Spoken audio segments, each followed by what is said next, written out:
burlar esse processo de certificação, porque certificar um produto é caro.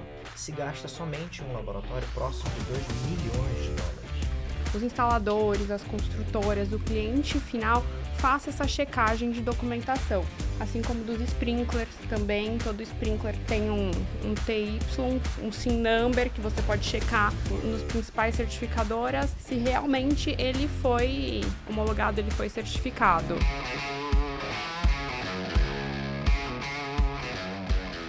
Fala galera, tudo bem? Estamos em mais um Prevcast, na verdade mais um Prev Debate, que a gente tem aqui agora.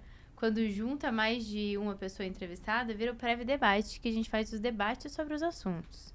E hoje eu tô aqui com a Thaís, da Dinâmica, a galera que foi na Prev Weekend já conhece, ela já esteve. E novamente com o Edgar Lincoln, que também, galera que foi na Prev Weekend, também já teve a oportunidade de conhecer e de assistir uma aula deles. E hoje a gente vai falar sobre certificação, é isso? Isso mesmo. Primeiro sejam bem-vindos, estou feliz de vocês estarem Obrigada. aqui. Feliz de ter esse tema aqui, que é um tema muito importante. Até no episódio que eu gravei com o Edgar, a gente comentou, né, sobre como ainda é um tabu no Brasil falar sobre esse assunto. Então é bem importante ter duas referências onde possam trazer e explicar sobre esse tema e principalmente mostrar a importância disso, aonde que o projetista e o instalador precisa cuidar, se é para o fabricante que ele pede, se é para o distribuidor, se é para o bombeiro, para o projetista, de onde que vem essa informação. Então, mais uma vez, muito obrigada pela participação e pela disponibilidade de vocês em estarem aqui. Obrigado, prazer. Nós que agradecemos. É um prazer, com certeza. Gente, antes de qualquer coisa, o que é certificação? Certificação é um processo de verificação de funcionamento de um determinado equipamento. É qualificar aquele equipamento para mostrar que ele funciona de forma adequada. Quando a gente fala, por exemplo, de uma tomada elétrica, ela passa por um processo de certificação para ser fornecida ao mercado. Quando a gente fala em sistemas de incêndio, isso vira um tabu, não pode se falar em certificação, porque isso aumenta o preço das coisas. Na verdade, a gente tem que entender que o processo de certificação, e é isso existe alguns programas de certificações no mercado, por exemplo, que é realizado pela OL, mais conhecida, realizada pela FM, e aqui no Brasil, alguns processos de certificações que são realizados pelo Inmetro, ele precisa ser compreendido de como é realizado, e se a gente está certificando somente um produto, porque tem certificação somente do produto, onde você pega aquele produto individualmente, submete ele a um processo de certificação, ou quando você tem um processo certificado, quando você leva um produto para a certificação e aí você certifica a sua fábrica, garantindo que todos os produtos que são fabricados ali seguem um programa de produção e desenvolvimento que responde ao mesmo produto que foi levado a um processo de certificação, e isso é auditado constantemente, inclusive os testes de funcionamento. Quando a gente fala em sprinklers, por exemplo, ele, além do processo de análise de produto, também tem um processo de teste de pressão em fábrica para mostrar que ele está funcionando da forma adequada, assim como os testes de amostra que é exigido no processo de certificação. Existem outros programas também que existem a certificação do lote. Então, o processo de produção pode não ser certificado. E é feito um processo de certificação de amostragem por lote. Então, são coisas assim que o mercado precisa olhar. E quando a gente fala em incêndio, quanto mais certificado, mais seguro o cliente está para aquele produto que está sendo recebido, para o seu funcionamento, mas também ali o projetista que está envolvido nesse projeto está colocando algo que está relacionado a uma norma. E quando ele coloca algo que está relacionado a uma norma, a gente está falando, no caso de sprinklers, para tempo de resposta. Quando a gente fala tempo de resposta, significa que aquele produto, aquele chuveirinho automático, chamado chuveiro automático, eu fico revoltado de chamar de chuveiro automático, porque eu falo sprinkler. Pois é. Ele é um produto que ele tem que responder quando, na presença de uma condição de resposta rápida ou de resposta padrão. Isso influencia todos os outros dados que estão dentro de um projeto, e aquele produtozinho que é bem simples, ele precisa responder de forma adequada. E para a gente saber que ele vai realmente responder de forma adequada, a gente precisa passar por um processo de certificação, garantindo que existe uma linha de produção chegando com o produto do mercado que realmente responde por aquilo que ele deve realizar, aquilo que ele deve, como ele deve funcionar. Você quer complementar depois dessa aula? Falou muito bem. Eu acho que a questão da certificação é extremamente importante e checar se é uma certificação, se o produto realmente é certificado. Porque você eventualmente pode encontrar um produto que ele pareça ser certificado, mas quando você vai olhar ali com um pouco mais de profundidade, ele na verdade não é um produto de fato certificado. Então, por exemplo, se é um produto que a norma exige que ele seja certificado pelo Inmetro, como por exemplo as conexões de ferro maleável. Você precisa ir lá, entrar no site do Inmetro, fazer a checagem se o produto está realmente certificado pelo Inmetro, porque não necessariamente que foi enviado um documento ou aparece na caixa o selo do Inmetro, ele de fato foi certificado. Então, é importante hoje que os instaladores, as construtoras, o cliente final faça essa checagem de documentação, assim como dos sprinklers também. Todo sprinkler tem um TY, um SIN number que você pode checar nos principais certificadoras se realmente ele foi homologado, ele foi certificado. Tubulação, a mesma coisa. Super importante olhar a corrida da tubulação antes da pintura para checar se realmente aquele tubo é o tubo do certificado que foi enviado com teste hidrostático, com selo do Inmetro, ou um tubo superior ao 5580 ou 5590, que é o exigido hoje pela nossa NBR. Então, além de ter a certificação, a gente tem que ter esse hábito de confirmar nos órgãos, nos cadastros, se realmente, de fato, ele foi certificado. Você comentou sobre a questão de informações que a pessoa encontra na NBR. As NBRs trazem os mínimos dos requisitos para que você consiga a certificação? Existe critério normativo específico para determinados produtos. Isso. Hoje a gente não encontra critério normativo, por exemplo, certificação de uma válvula, ou critério normativo para certificação de uma câmara de espuma, por exemplo.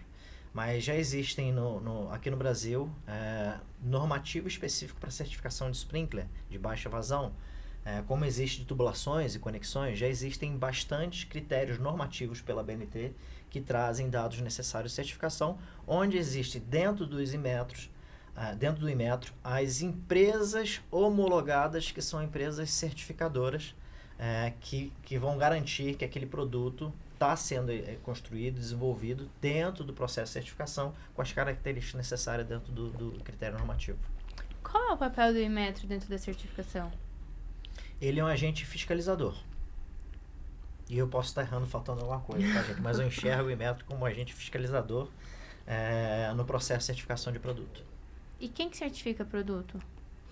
As OCPs, né? Então, tem empresas credenciadas, por exemplo, vou dar um exemplo da Anatel. Você precisa certificar um eletrônico com os hertz. Então, existem empresas credenciadas, que são as OCPs, que elas atendem às exigências da Anatel. Então, elas vão lá e certificam que aquilo está dentro das exigências da Anatel. Um exemplo aqui para elucidar. Sabendo que existe alguém que certifica e o Inmetro que fiscaliza, como tem certificações falsas ou itens que não estão certificados? Posso comentar? Essa foi boa. Adorei o suspiro de tipo, nossa! Porque isso é um problema bem... A gente, quando faz uma análise de um produto, eu recebo um produto que ele vem com um selo, mostrando que ele deu uma determinada certificação. O L, FM, ou a BNT, por exemplo. A gente, como a Thaís comentou, precisa acessar um site e ver realmente se existe aquela certificação pelo produto. Feliz seríamos se fosse somente isso. Mas, infelizmente, não é. Ocorre uma prática ruim de tentar burlar esse processo de certificação, porque certificar um produto é caro. Para se ter uma ideia, aqui vou dar um parâmetro aproximado. Quando você vai certificar um sprinkler de área de armazenagem, se gasta somente um laboratório próximo de $2 milhões para certificar. Isso carrega um custo dentro do produto e acaba que aquele produto fica caro. fica caro para vir para o mercado. E até você diluir aquele custo do processo de certificação e o processo de desenvolvimento daquele produto, isso gera tempo, isso gera investimento e também precisa ter por trás disso capacidade para se desenvolver. Então, quando você cria esse produto, ele chega realmente com um preço mais elevado. Se a gente pegar um bico de sprinkler SFR, por exemplo, há 15 anos atrás, era um preço absurdo. Hoje a gente vê bicos SFR com um preço muito cômodo dentro do projeto, porque esses custos iniciais foram diluídos.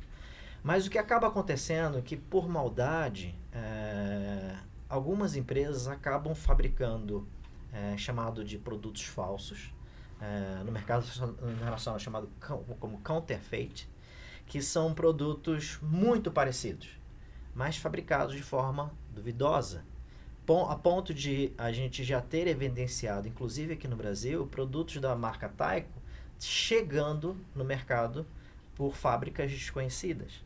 E pegamos esse produto, recebemos de um cliente esse produto, levamos para teste e esse produto não respondeu como deveria responder, nem por temperatura, nem por tempo de resposta. Isso afeta o projeto. Então, além de ser uma prática ruim... Nesse caso, o produto ele tinha sido falsificado como se fosse da Taiko, não era da Taiko. Não era da Taiko. Então, além de ser uma prática muito ruim e danosa para quem criou aquele produto, porque existe um investimento por trás disso, Sim. Existe uma empresa que constrói e se dedica a criar um produto, a gente tem um impacto econômico, mas não só isso. Quando a gente vem para o lado do incêndio, a gente está falando de riscos operacionais de um produto que não vai dar a resposta necessária de um projeto. Se a gente olhar dentro da norma para sistema de sprinkler, a gente está falando que ele pede que todos os produtos sejam certificados. Produtos esses que estão relacionados ao funcionamento daquele equipamento, como as válvulas. Se uma válvula, por exemplo, de governo alarme, ela é uma válvula de baixa qualidade e não atende os critérios mínimos de certificação, nossa, a válvula de governo alarme é só para dar alarme e fazer retenção de água. Se essa válvula não fizer a retenção de água correto, significa que uma determinada manutenção, aquela água pode escoar daquela tubulação, e na hora que ela escoar dessa tubulação, o que vai acontecer? Que quando eu normalizar esse sistema, eu vou ter uma bolha de ar gigantesca, e o meu projeto de certificação lá do sprinkler falou que para ele responder para aquele determinado incêndio, ele descarregava a água imediatamente. E se eu tenho uma bolha de ar muito grande, porque aquela válvula de governo e alarme não funcionou de forma adequada, o que vai acontecer é que vai demorar para essa água chegar. E quando essa água chegar no momento de descarga, aquele incêndio que era um risco leve, já virou um risco extraordinário, porque aquela carga de incêndio subiu demais. Por causa de uma válvula de governo alarme que não atendia os critérios mínimos de certificação. Então veja como a gente pode ser impactado por uma coisa que naturalmente é estática, naturalmente não vai parar a água no momento de combate a incêndio, mas se ela falhar, ela pode criar uma condição trazendo falha operacional para esse sistema. Ou uma tubulação, ou um acoplamento, ou uma conexão que quando submetida a uma pressão um pouco maior para um golpe na rede, para um funcionamento da bomba, às vezes por uma operação inadequada, ou por realmente um evento de incêndio, no momento que a bomba liga, e aquela tubulação rompe, essa água não vai chegar naquele sprinkler. E isso passa para todos os outros produtos quando a gente fala no mercado de incêndio. De 0 a 10, quantos produtos estão ou são certificados, assim, no Brasil? Tipo, vocês acreditam na área de incêndio? Fabricados no Brasil? Que tem certificação. Tipo, a gente tem um mercado polêmico, né? A gente tem um mercado onde a galera falsifica tudo que for possível falsificar e dá jeitinho e o famoso esqueminha do Eliel em absolutamente tudo. Vocês que estão mais à frente disso, tipo, conseguem pôr numa escala de 0 a 10, tipo, quão confiável é? Olha, Renata, hoje alguns produtos têm a exigência de certificação. Outros, eles precisam ter normas de construção baseados em alguma NBR, que não é necessariamente a certificação. Quando a gente pega o sistema de sprinkler, por exemplo, a gente tem exigência hoje das conexões, a gente tem exigência dos sprinklers, a gente tem exigência da tubulação, e isso representa, eu acredito que 80%, mais ou menos, né, Edgar? 70%, 80% do sistema.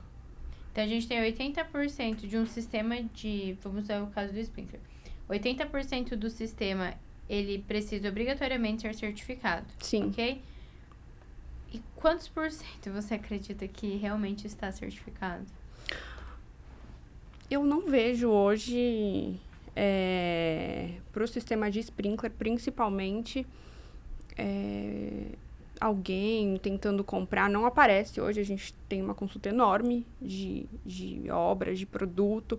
Eu não vejo ninguém falando, olha, esse tubo aqui não precisa ser certificado, esse sprinkler não precisa. Não existe hoje, pelo menos quem nos procura, pedidos para produtos que não sejam certificados. Pelo contrário. Essa consciência está elevada. Essa consciência está muito elevada. Eu não vejo isso hoje no mercado. Os instaladores, a construtora, tentando colocar um produto que não seja certificado. Eu vejo, sim, todos tentando ali cumprir as exigências normativas. O mercado teve uma evolução muito grande nos últimos anos por essa questão de conscientização para o mercado de sprinklers. Isso veio de uma forma bem significativa, principalmente pelo trabalho que a Associação Brasileira de Sprinklers tem realizado, pelas pessoas que estiveram envolvidas ao longo dos anos, trazendo conscientização para as corporações de Corpo de Bombeiro, onde as corporações passaram a entender o problema que se tinha com os produtos não certificados.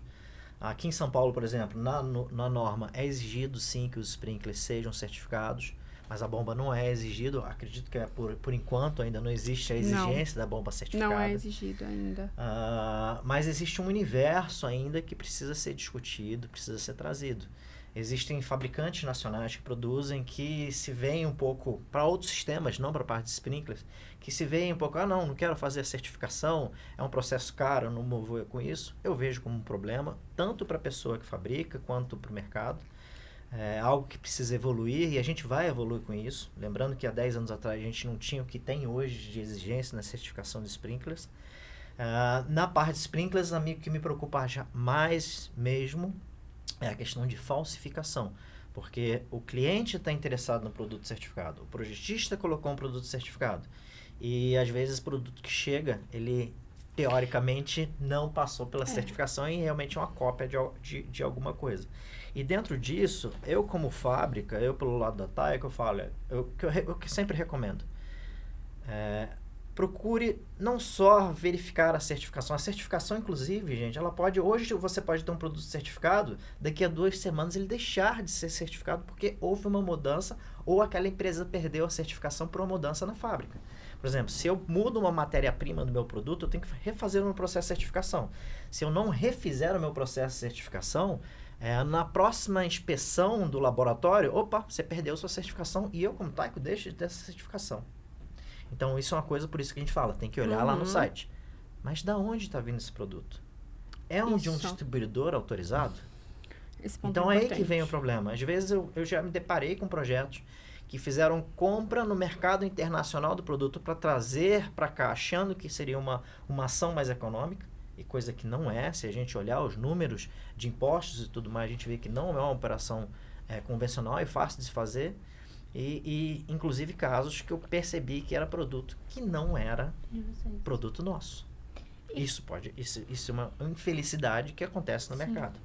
E Edgar, a cada quanto tempo acontece essa certificação? Quando o produto muda?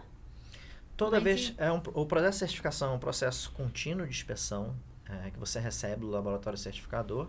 Ou, por exemplo, a FM, ela identificou que dentro daquela classificação de um produto, e a FM trabalha isso muito bem, se ela vê alguma mudança de um risco, precisa haver um aprimoramento daquele produto, ela traz isso como uma obrigação, notifica os seus clientes, as empresas que levaram o produto para fazer certificação, e fala, olha, você não tem mais certificação desse produto, recertifique seu produto agora com esse novo requerimento.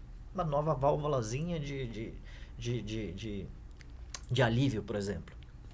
Aqui falando de forma genérica. E aí a Taiko, a Anso, qualquer uma das fábricas, tem que pegar aquele produto, remodelar ele com aquela nova exigência que existe de qualidade daquele produto e levar para recertificar novamente. Durante a construção dos hangares que a gente estava fazendo aqui, um dos hangares que a gente estava fazendo aqui em São Paulo, existia um produto que é um gerador de autoexpansão, que a FM fez uma exigência nova de revisão desse produto e foi engraçado, porque eles queriam comprar o produto naquele momento, a gente estava recertificando aquele produto, a recertificação ainda não tinha saído e isso levou um atraso de 3 meses para esse produto chegar.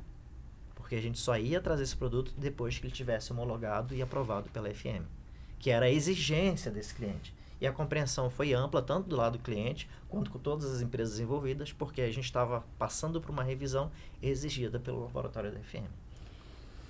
Então, essa mudança da certificação vai ser ou se eu for fiscalizado e entenderem que eu não estou fazendo exatamente o que eu falei que estava fazendo, ou se eu mudar o meu produto. Sim. Mas se uma empresa fez uma certificação hoje e ela fez com isso daqui, mas beleza, ela conseguiu certificar e a partir de manhã ela vai usar plástico. Em vez de fazer de ferro, vai fazer plástico. E ninguém fiscalizou. Como que funciona isso? Você precisa renovar em algum momento? Vai chegar um momento, ela tem que renovar, ela tem que ter a responsabilidade de renovar, mas a auditoria do laboratório ela vai pegar isso em determinado momento. E a cada quanto tempo tem essa auditoria? Depende de laboratório a laboratório. Se é uma fábrica certificada, existem casos que são a cada 3 meses, tem casos que são a cada 6 meses. Se for processo por lote, existe um outro perfil. Tá. Vocês citaram bastante sobre a UL e a FM. O que é? Qual é o papel deles? É internacional? É nacional? Como que funciona isso? Não, são 2 laboratórios e ambos fazem os testes, por exemplo, nos sprinklers. Um exemplo, eles testam muitas outras coisas, inclusive, mas eles seguem ali uma linha de exigência de certificação e aí eles vão fazendo os testes de altura, de vazão, de pressão, o que for exigido. E aí, se o produto estiver dentro ali do que for exigido, eles carimbam com o selo deles, dizendo que atende às especificações técnicas e o exigido também. E eles são internacional, certo? Sim. Sim, a OL, as duas são americanas, a base delas são americanas. A OL, que é a Underwrites Laboratories, e a FM, que é a Factory Mutual. A Factory Mutual é um laboratório dentro da seguradora FM. A OL, para se entender, as duas são internacionais, com reconhecimento internacional, inclusive com times locais. A OL é um caso, tem um LBR aqui no Brasil. Mas quando a gente olha para o mercado americano, por exemplo, a norma exige que tenha certificação reconhecida pelo mercado. E a OL é um organismo local, nacional, que é reconhecido por isso. Um produto VDS, que é uma certificação alemã, pode ser utilizado nos Estados Unidos, por exemplo? Pode ser utilizado desde que ele respeite os critérios normativos exigidos locais. Então, tem coisas assim que determinadas certificações podem não servir de um local para outro. Quando a gente vai para a Inglaterra, por exemplo, é o LPCB, que é um organismo de certificação local. É aceito o L também no mercado inglês, é aceito desde que ele respeite os critérios locais de certificação. Quando a gente olha o critério de certificação em metro aqui no Brasil, a gente tem um critério normativo, por exemplo, para sprinkler, que ele tem um aparelhamento com as informações que vêm da OL. É próximo, não é o mesmo. Vou falar que é um pouquinho menos rigoroso, é um pouquinho menos rigoroso comparado à OL e comparado à FM, por exemplo. Mas cada um com seus critérios. A OL ela tem uma visão muito de certificação de produto e também de funcionamento como um sistema. E a FM ela tem uma visão mais de funcionamento de sistema e também de certificação de produto. E se eu certificar meu produto lá fora, na UL, ele vai valer tranquilamente no Brasil? Atualmente, a gente não vê nenhuma restrição quanto às certificações OL-FM no Brasil, VDS ou LPCB. É comum a gente ver. O maior caso que a gente vê é o OL-FM, mas o mercado nacional reconhece esses laboratórios com frequência, sem nenhum problema. E por que esse assunto é um tabu se, aparentemente, pelo que vocês estão falando, é muito simples? Mas por que ele não é visto dessa maneira no Brasil? Deixa eu expor meu ponto de vista ao longo dos anos e participando de alguns conselhos, algumas coisas, né? Como sempre, quando a gente fala em criar um decreto ou criar uma lei que obriga o uso de produtos certificados, existe uma ação de resposta mais que automática de que estão querendo criar uma reserva de mercado só para fabricantes que conseguem certificar isso. Na verdade, a gente sabe que a certificação vem para trazer qualidade para aquilo que está dentro da norma. Mas também existem fabricantes nacionais que são também aversos a fazer esse processo de certificação, às vezes por dificuldade de empenhar e aí investir de forma significativa para adquirir essa certificação. Então esse é o impacto que a gente vê. O que é feito, o lobby, infelizmente o lobby que é feito por trás para não caracterizar isso como uma reserva de mercado, coisa que para incêndio a gente não deveria pensar assim. Pode falar, tá? Não, eu entendo também que já foi mais tabu. Hoje é uniforme. O pensamento de todo mundo em relação à certificação é muito claro hoje para todo o mercado que o sprinkler é como um fósforo, não dá para testar antes. Uma vez que aconteceu o sinistro, ele funciona ou ele não funciona, não tem um teste que precede ali.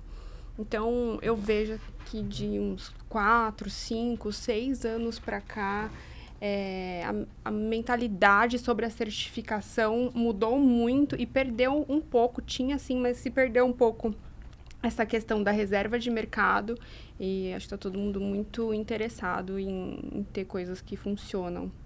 Eu vou pontuar, para sprinklers. Para sprinklers, para sprinklers, Quando é verdade, a gente vai para o mercado de riscos especiais, isso é totalmente abandonado. Não existe uma exigência de certificação nessa linha de produto, tirando o LGE, coisa que não deveria ser somente o LGE, quando a gente fala de espuma, deveria ser todo o hardware e sistemas de proporcionamento por trás disso, porque vai afetar o funcionamento desse sistema. Para você ter uma ideia, a Tyco no todo, olhando todas as fábricas, a gente tem um share de mercado próximo de 46% no mundo. Isso é uma presença muito significativa. Quando a gente fala em riscos especiais aqui no Brasil, a gente não tem uma participação que deve chegar a menos de 2%. Nossa, olha a disparidade. Significa que o mundo gosta de pagar mais caro e o Brasil gosta de pagar mais barato? Não. O mundo inteiro gosta de pagar mais barato. Só que em algumas regiões, a exigência por lei exige que você tenha um produto certificado e os níveis de responsabilização são muito altos. Então, nesses mercados, a Tyco é muito competitiva quando a coisa é feita da forma correta. Quando a gente fala aqui em riscos especiais. Quando a gente vem para o Brasil, que não existe a exigência de produto certificado para riscos especiais, e a gente vê de um tudo acontecendo, desde a montagem dos Frankensteins que existem, vamos falar assim, até o totalmente que não tem nada certificado dentro daquela solução, a gente tem um problema. E a gente tem que encarar isso com outros olhos. E o projetista, por exemplo, também tem que encarar isso com outros olhos. Porque na hora que ele fala, olha, eu coloco na minha especificação esse produto não tem certificação, você não tem garantia de funcionamento. E isso falha. Quem é responsável pelo produto? Só quem forneceu o produto? Ou o projetista que também colocou aquilo ali? Então eu recomendo que realmente os projetistas olhem por essa exigência de certificação, converse com os seus clientes. Isso no momento, por mais que não exista exigência de lei, aparece uma oferta por um produto não certificado e não existe a exigência do produto certificado naquela linha, que essa tomada de decisão seja registrada, para que o projetista esteja protegido e a partir daí, se alguma coisa não funcionar de forma adequada, ele não vai estar envolvido com problema. Quer pontuar alguma coisa, tá? É exatamente isso. Essa questão da quem vai ser responsabilizado é o que faz com que as coisas funcionem. Eu tenho aqui um ponto de vista que se não é exigido e o projetista ele não exige e não funciona, eu entendo que ali a responsabilidade é do fabricante. Isso, a gente está falando de legislação, eventualmente quando a seguradora tiver que fazer alguém pagar a conta. Mas aí fica a critério do projetista, né? Se ele quer que aquilo funcione e salve ali o patrimônio e vidas, ou não. Se ele quer a segurança e a certeza da funcionabilidade ali do sistema.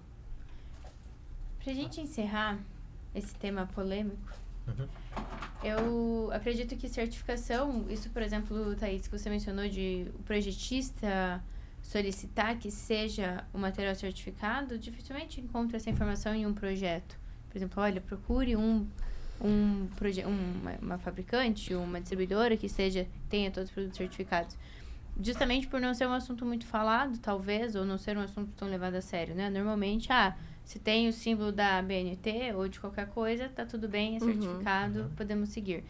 Então, pra gente encerrar, eu gostaria muito que vocês dois deixassem, de novo, a recomendação, antes a gente deixou sobre incêndio, mas que agora a recomendação fosse para o projetista e instalador em relação à certificação.